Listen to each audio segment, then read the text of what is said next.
श्रीलक्ष्मी श्रीमहालक्ष्मी क्षीरसागर कन्यका उत्तिष्ठ हरिसम्प्रीते भक्तानां भाग्यदायिनी। श्रीलक्ष्मी श्रीमहालक्ष्मी क्षीरसागर कन्यका उत्तिष्ठ हरिसम्प्रीते भक्तानां भाग्यदायिनी।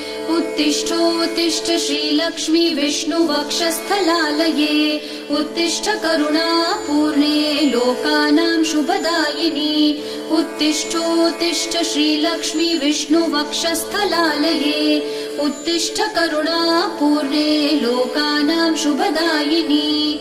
श्रीपद्ममध्यवसिते वरपद्मनेत्रे श्रीपद्महस्तचिरपूजित पद्मपादे श्रीपद्मजात जननी शुभपद्मवक्त्रे श्रीलक्ष्मी भक्तवरदे तव सुप्रभातम्।